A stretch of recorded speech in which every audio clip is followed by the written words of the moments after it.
आबा व अजदाद की तफसीलात को नस्ल दर नस्ल तहरीर करना क्या कहलाता है? खानदानी शजरा कहलाता है। खानदानी शजरा को जो है फैमिली ट्री कहते हैं। क्या कहते हैं? Family tree. आबा व अजदाद, आबा व अजदाद यानी कि एंसेस्टर्स, एंसेस्टर की जो भी हमारी तफसीलात हैं उनको जनरेशन बाई जनरेशन जो है नस्ल दर नस्ल जो तहरीर करते ना हम, उसको क्या कहते हैं? खानदानी शजरा कहते हैं। खानदानी शजरा के लिए एक और लफ्ज का भी इस्तेमाल करते हैं, शजरे नसब। नस्ल और खानदान की औलाद की तरतीब जो है क्या कहलाती है? खानदानी शजरा या शजरे नसब कहलाती है। यानी कि हमारे जो बुजुर्ग गुजरे ऊपर, उनके बारे में वहां से लेके नीचे तक, यानी कि हम तक बताने के लिए जो हम इस्तेमाल करते हैं ना, उसको खानदानी शजरा, फैमिली ट्री बोलते हैं। खानदानी जो शजरा हम पेश करते, परदादा, दादा, दादा दादा के बच्चे, फिर परदादा, परदादा के बच्चे, दादा, फिर उनके बाद वालिद, ऐसा इस तरह जो बताते हम, इसके लिए एक टर्म का इस्तेमाल करें खानदानी शजरे को बताने के लिए, तहरीर करने के लिए, लाइन डायग्राम बोल के हमारी किताब में आया। देखिए, सवाल ये पूछ सकता है कि खानदानी शजरे को इसके जरिए से बताया जा सकता है, या फिर खानदानी शजरे को इस तरह लिखा जाता है, इस डायग्राम के जरिए से जाहिर किया जाता है बोले तो हमको जहन में आना के लाइन डायग्राम, खानदानी शजरा लाइन डायग्राम के जरिए से पेश किया जाता है। ये एक पॉइंट याद रख लीजिए।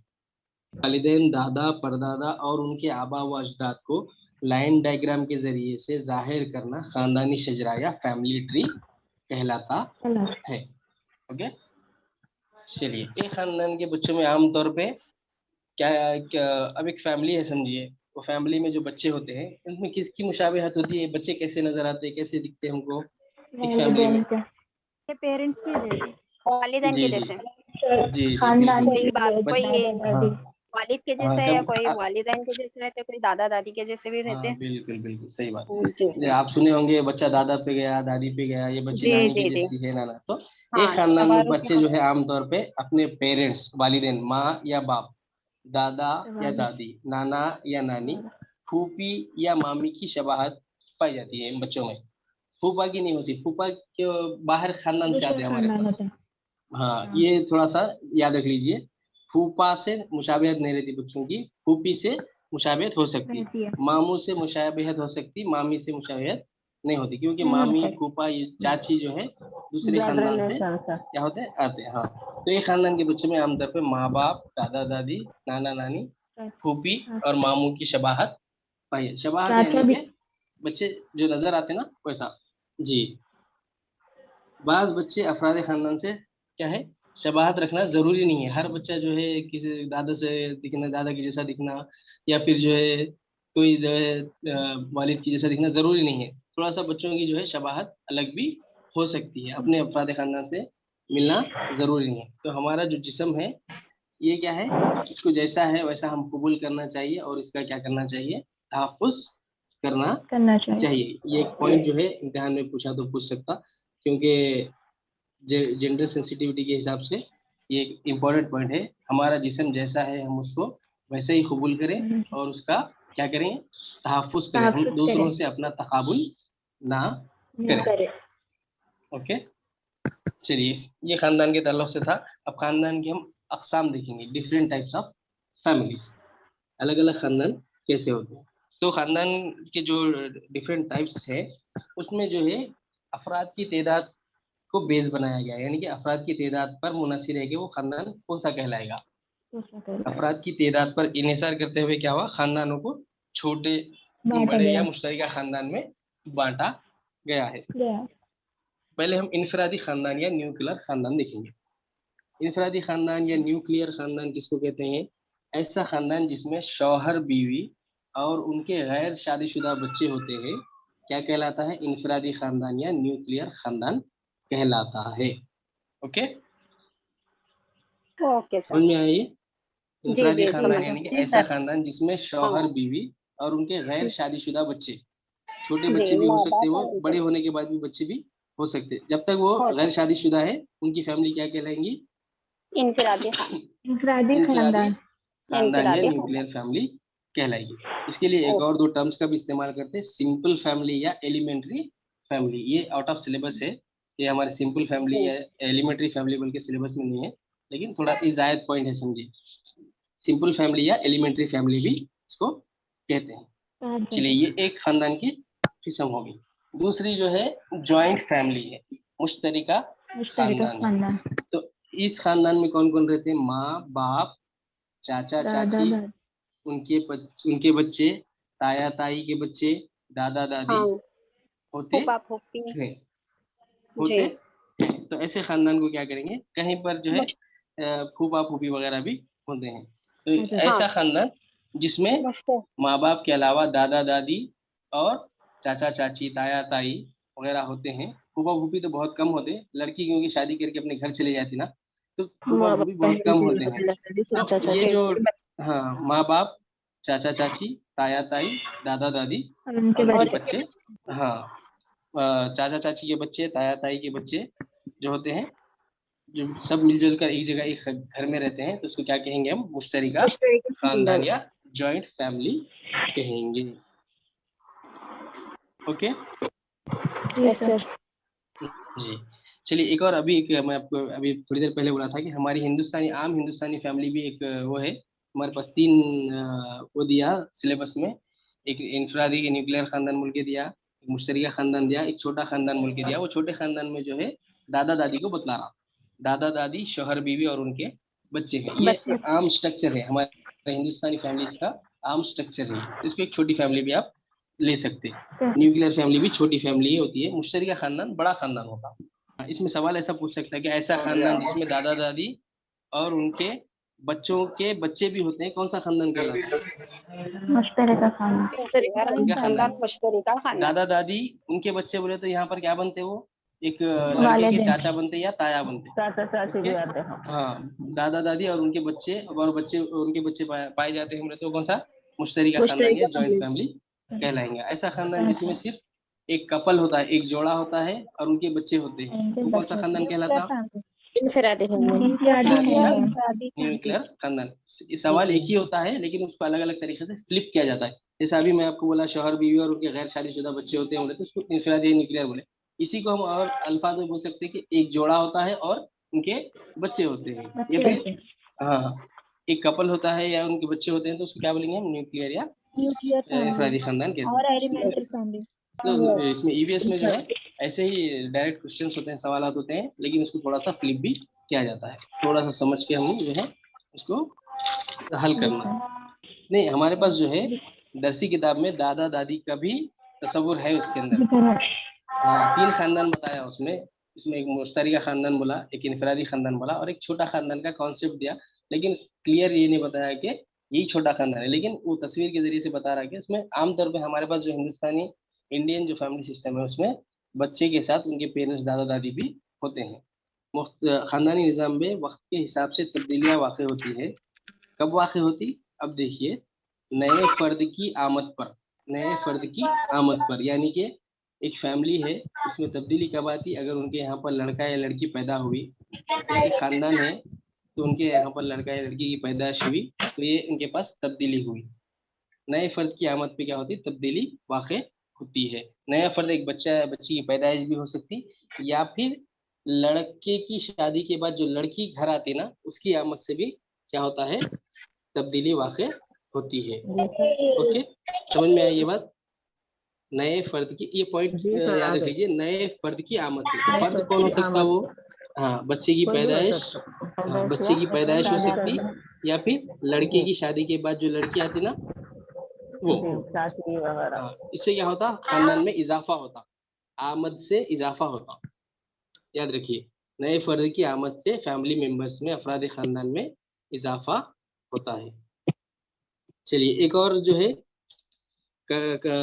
अगर कोई जो है एक जगह से दूसरी जगह नकले मुकाम करे, नकले मकानी करे, माइग्रेशन करे, यानी कि वो जॉब करते, गवर्नमेंट जॉब है तो जो है उनका ट्रांसफ़र हो गया, समझिए तबादला हो गया, यहाँ से जो है उनकी तरक्की हो गई, या फिर सिर्फ तबादला हुआ, तो उनका जो मुकाम है वहाँ उसको छोड़ के उन्होंने क्या करें, नए मुकाम को मुंतकिल हो गए। तो यहाँ से क्या हो, अगर अब कोई फ़र्द ख़ानदान से मुंतकिल हो रहा तो यहाँ पर अफराद ख़ानदान में कमी होती और दूसरी जगह क्या होते हो ना जो है माइग्रेट हो जाते। तो इससे भी क्या है, ख़ानदान में तब्दीली वाक़। दूसरा, रोज़गार के सिलसिले में अपने मुकाम को छोड़ के दूसरे मुकाम को जो माइग्रेट होते, नखले मकान होते हैं, उससे भी क्या होता, तब्दीली वाक़ होती, यानी कि एक फर्द यहाँ से निकल के दूसरी जगह चला जाता। ये एक हो गया। दूसरा और एक पॉइंट क्या है, तालीम के सिलसिले में भी अगर कोई अपने घर को छोड़ के दूसरी जगह जा रहा तो भी क्या है, खानदान में तब्दीली वाक़ होती है। एक और क्या है, और एक तब्दीली कब वाक़ होती है, लड़की है घर में, तो लड़की की अगर शादी करके दे दिए, लड़की की शादी हो गई तो क्या होता, खानदान में तब्दीली वाक़ होती, यानी कि फर्द की कमी होती है। एक और तब्दीली कब वाक़ होती है, अगर खानदान में किसी की मौत हो गई, किसी का इंतकाल हो गया, तब भी क्या होता, खानदान में तब्दीली वाक़ होती है। ओके, कितने पॉइंट्स बोला मैं तब्दीली के, मैं एक मरतबा फिर दोहरा दूंगा। नए फर्द की आमद पर, खाली सुन लीजिए नस्ल आप। मकामी। तो जी, बच्चे की पैदाइश हो सकती है, और लड़के की शादी करके जो है नई लड़की जो घर में आती वो है। दूसरा क्या है, नखले मकानी, यानी कि एक मुकाम से, नखले मुकाम भी बोल सकते हैं, नखले मकानी भी बोल सकते हैं हम, इंग्लिश में इसको माइग्रेशन बोलेंगे। नखले मुकाम करके एक नए मुकाम पर मुंतकिल होना, जॉब के सिलसिले में भी हो सकता वो, तालीम के सिलसिले में भी हो सकता, या जो जॉब है यहाँ पर ट्रांसफर के सिलसिले में भी हो सकता, या फिर किसी को नई जॉब लग गई, उन्हें जा रहे हैं उधर, तो वो भी क्या है, खानदान में तब्दीली के उसमें आ जाता। तालीम के सिलसिले में अगर जा रहे हैं तो वो भी एक होता। दूसरा क्या है, लड़की की शादी करके दे दी दूसरी जगह, तो लड़की जो है अपने घर को छोड़कर, वालिदैन के घर को छोड़कर क्या है, दूसरी जगह जाती है, वहां पर इजाफा होता है, जहां पर लड़की जाती है वहां इजाफा होता है अफराद खानदान में, यहाँ पर कमी कमी वाक़। वाक़। कमी। उसके बाद देखिए, और फर्द किसी के खानदान में किसी फर्द की जो होते हैं ना, अफराद खानदान में किसी का इंतकाल हो जाना, दुनिया से चले जाना, मौत वाक़ हो जाना, तो उससे भी क्या है, खानदान में तब्दीली वाक़ होती है। तब्दीलियाँ क्या है, कभी खुशगवार होती है, कभी नाखुशगवार होती है। अगर चेंजेस होने के बाद जो है अच्छा, सब अच्छा चला तो वो खुशगवार तब्दीलियाँ हैं। अगर चेंजेस होने के बाद झगड़े वगड़े हो रहे हैं या फिर कुछ ऐसा हो रहा जिससे कि गम है, दुख है, तो वो नाखुशगवार तब्दीलियाँ हैं। ओके। खानदान में अगर किसी की शादी हो या फिर बच्चे की पैदाइश हो तो खानदान में नए अफराद का इजाफा, नए फर्द का इजाफा होता है। खानदान में मौजूद कोई फर्द रोजगार की खातिर घर छोड़कर चला जाए, या किसी का इंतकाल हो जाए तो अफराद, या शादी होकर चला जाए तो अफराद खानदान की तादाद में क्या होती है, कमी वाक़ वाक़ होती है। हाँ, खानदान में अफराद के शामिल होने या छोड़ के चले जाने से क्या होती है, तब्दीलियाँ वाक़ होती हैं। हाँ, इसमें सवाल ये पूछ सकता है, देखिए खानदान में तब्दीली कब वाक़ हो सकती है, कब वाक़ होती है, तो उसमें अगर आपको ऑप्शन दिया, समझिए, एक जो है अफराद खानदान के शामिल हो, खानदान में शामिल होने पर, छोड़कर जाने पर, या फिर ए और बी दोनों, या फिर जो है कुछ और एक ऑप्शन दिया, समझिए, तो हम क्या लेना, ए और बी, यानी कि अफराद के शामिल होने पर भी तब्दीली होती, छोड़कर जाने पर भी क्या होती है, तब्दीली वाक़ होती है। चलिए, ये तो खानदानी निज़ाम की तब्दीलियाँ होंगी। अच्छा, ये जो तब्दीली आ रही, तो न्यूक्लियर खानदान पढ़े हम, तो ये कैसा वजूद में आता, न्यूक्लियर खानदान, मुश्तरका खानदान पढ़े, मुश्तरका खानदान के फ़वाइद देख लेंगे हम, क्या है मुश्तरका खानदान के फ़वाइद। फ़वाइद यानी कि फ़ायदे, बेनिफिट्स, मिलजुल के रहने के क्या फ़ायदे हैं, दो तीन फैमिलीज जो है एक जगह मिलजुल के एक ही घर में रहे तो क्या फ़ायदे हैं। ये सुनने में बहुत छोटे छोटे पॉइंट्स है, लेकिन जो है इम्तिहान में थोड़ा सा इसको फ्लिप करके पूछता, थोड़ा सा जो है चेंज करके पूछता, तो वहाँ पर जो है अगर हम कॉन्सेप्ट को नहीं समझे तो क्या है, थोड़ा सा डिस्टर्ब हो गए। जो एक जैसे नजर आने वाले ऑप्शंस रहते हैं उसमें हम गलत ऑप्शन लगा देते। होना चाहिए मिलजुल कर अगर रहे तो क्या है, मुश्तरका खानदान के फवायद बहुत ज्यादा है। जैसा मिसाल के तौर पर अभी बोले, बच्चों की निगहदाश्त, यानी कि बच्चों की जो है देखभाल बहुत अच्छी तरह होती है। जिस घर में बुजुर्ग होते हैं, हाँ, एक से ज्यादा बड़े लोग होते हैं, तो वहाँ पर क्या है, बच्चों की देखभाल भी अच्छी होती और बच्चों की तरबियत भी अच्छी होती। क्यों, इसलिए कि उनको देखने वाले और उन पर नजर रखने वाले बहुत सारे बड़े लोग होते हैं। और उसके अलावा बच्चों को जो है, बड़े लोग जो घर में होते हैं जैसे दादा दादी साथ में हैं, तो वो लोग क्या करते हैं, बच्चों को कहानियां वगैरह भी सुनाते, नई नई बातें वगैरह भी बच्चों को बताते, और नए तौर तरीकों से बच्चों को वाकिफ भी करवाते हैं। और सब मिलजुल के एक साथ क्या करते हैं, मिलजुल के रहे तो क्या है, मिलजुल के रहने से खुशियों में इजाफा भी होता है। एक साथ हाँ, रिश्तों की कदर भी मालूम होती, और एक दूसरे की जो है लोग बच्चे जो है, जब बड़े आपस में एक दूसरे की इज्जत करेंगे तो बच्चे भी आपस में एक दूसरे को देखकर बड़ों की इज्जत करना सीखेंगे। और मुख्तलिफ कामों को मिलजुल के करने से क्या होता है, एक दूसरे पर बर्डन भी कम पड़ता, चाहे वो कामों का बर्डन हो या फिर फाइनेंशियल, माशी तौर पे अगर कोई एक भाई है, उनकी तनख्वाह कम है, दूसरे भाई की तनख्वाह ज़्यादा है, तो जो है अगर अच्छी मेंटालिटी है तो वो मैनेज हो जाता। यानी कि सब बच्चे, उस फैमिली के सारे बच्चे जो है एक जैसा खा सकते हैं और एक जैसे कपड़े पहन सकते हैं। अगर न्यूक्लियर फैमिली है समझिए, तो एक फैमिली, एक भाई की जो है तनख्वाह बहुत अच्छी है, बहुत अच्छा काम करते हैं लोग, यानी कि अच्छी जॉब है, तो उनके बच्चे जो है अच्छा आगे बढ़ जाते। और जो है ये एक ड्रॉबैक है समझिए, जो अगर एक भाई की तनख्वाह कम है या फिर कम उसकी नौकरी है, तो उनके बच्चे थोड़ा सा क्या है, इन्फीरियरिटी कॉम्प्लेक्स में आ जाते हैं। मिलजुल के रहने के मुश्तरिका खानदान के बहुत सारे फवायद। न्यूक्लियर खानदान कैसा फॉर्म में फॉर्म होते हैं, कैसा बनते हैं? अगर मैं ये बोलूँ कि मुश्तरिका खानदान से ही न्यूक्लियर खानदान वजूद में आते हैं, सही है क्या ये?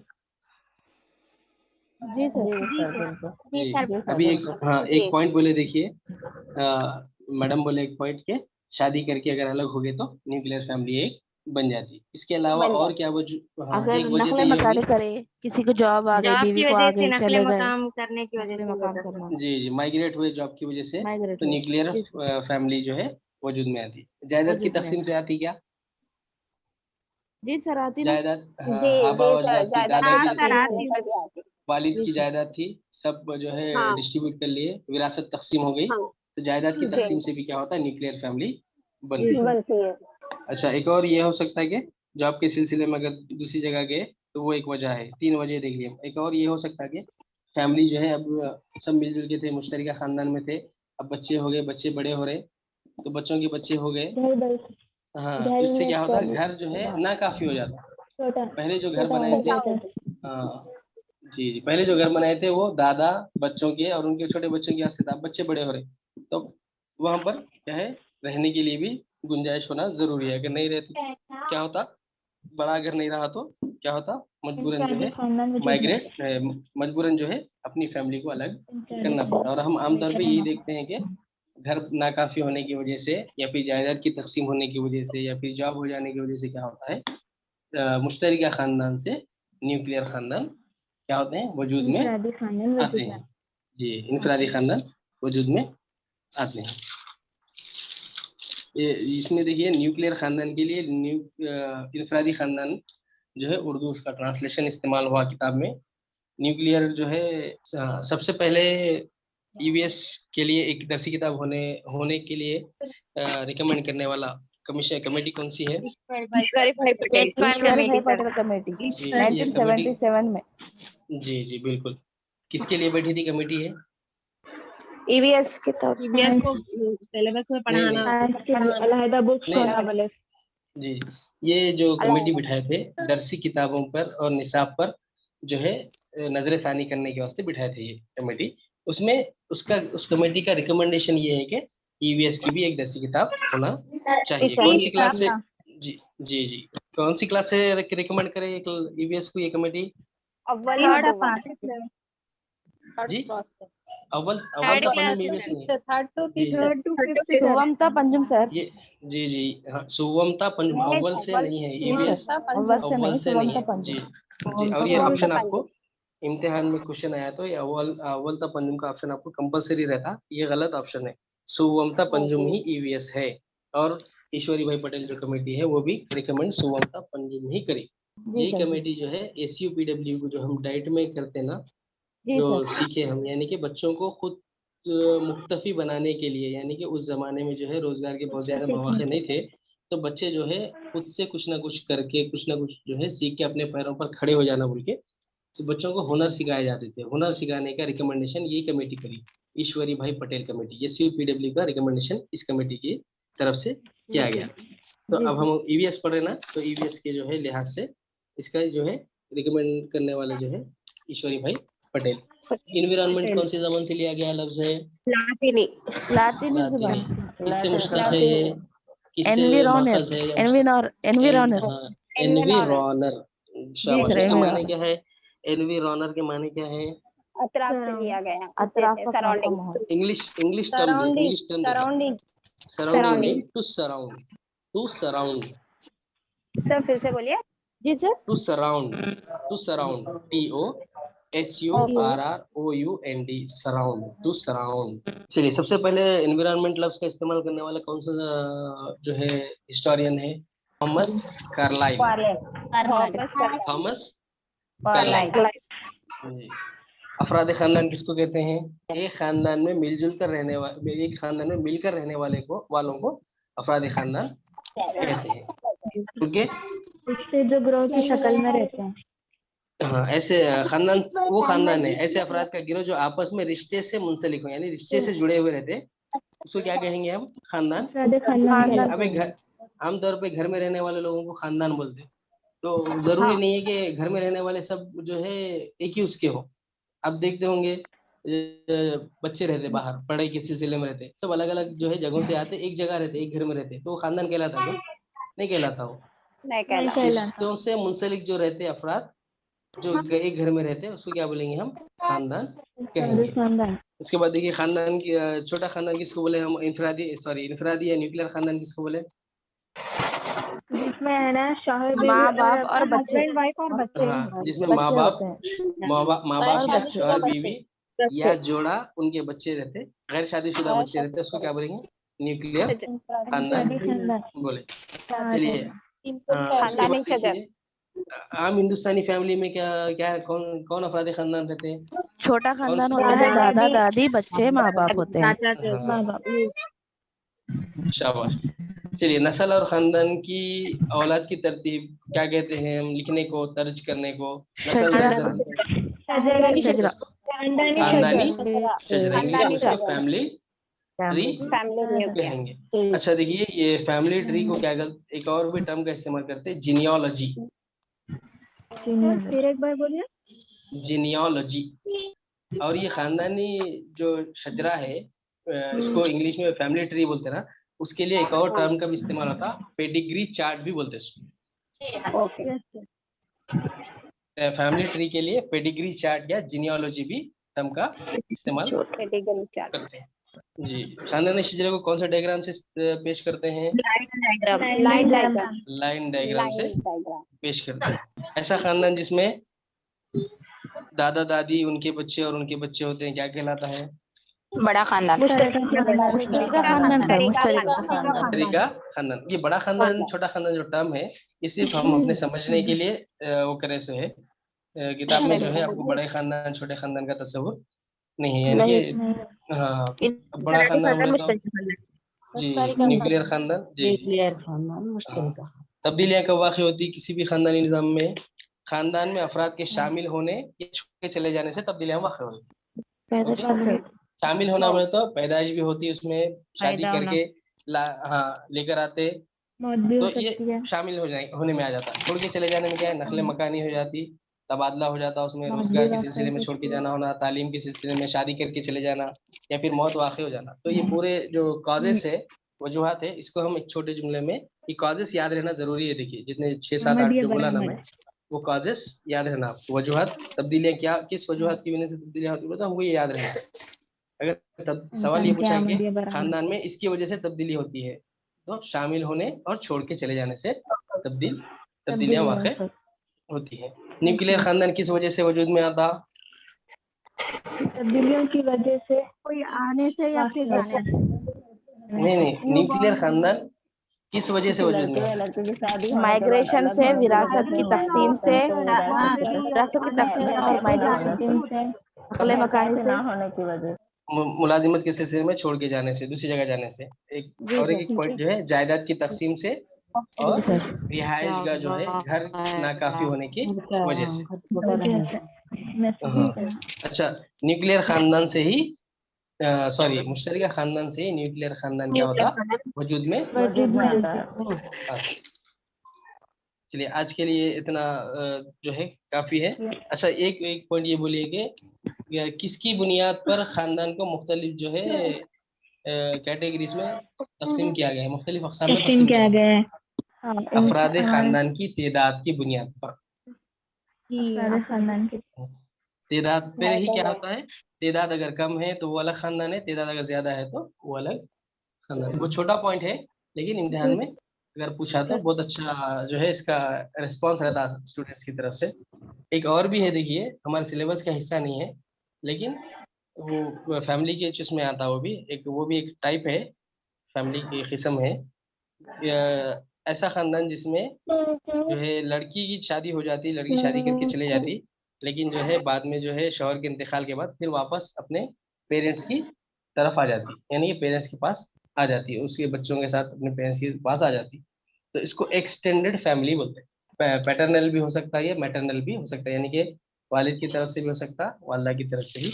एक्सटेंडेड फैमिली कहते हैं इसको। और एक माहौलियाती मुताला में ईश्वरी भाई पटेल जो है एक और रिकमेंड करे कि माहौलियाती मुताला की किताबों में जेंडर सेंसिटिविटी लैंग्वेज का इस्तेमाल होना चाहिए। जेंडर सेंसिटिविटी लैंग्वेज किसको कहते हैं? कि ऐसी लैंग्वेज का इस्तेमाल करना जिससे कि सारे जेंडर्स, कितने जेंडर है? आमतौर पे 2 जेंडर होते हैं, लड़का और लड़की। थर्ड जेंडर भी है, हाँ, लड़का और लड़की है। तो आप ऐसे अल्फाज का निसाब में ऐसे अल्फाज का इस्तेमाल करना, जैसा बच्चा बोले हम, तो बच्चा बोले तो ये क्या है? जेंडर सेंसिटिविटी, इसमें लड़की भी आ जाती है और लड़का भी आ जाता है, यानी कि एक मखसूस किसी एक जिन्स को जो है आप टारगेट करके नहीं बोलना। जेंडर सेंसिटिविटी लैंग्वेज का इस्तेमाल जो है करना चाहिए, यानी कि किसी एक मखसूस जिन्स को टारगेट नहीं बनाना, यानी कि ऐसी लैंग्वेज इस्तेमाल करना जो सब जेंडर्स को रिप्रेजेंट करे। हाँ, सब जेंडर्स को जो है मसावी तौर पे रिप्रेजेंट करे और सबको मसावी तौर पे जो है अप्रिशिएट करे। इसको हम जेंडर सेंसिटिविटी लैंग्वेज कहते हैं। ये भी रिकमेंड करने वाली ईश्वरी भाई पटेल कमेटी है। जेंडर सेंसिटिविटी लैंग्वेज का वहीं से जो है रिकमेंडेशन करने के बाद जो है निसाब में दाखिला हुआ।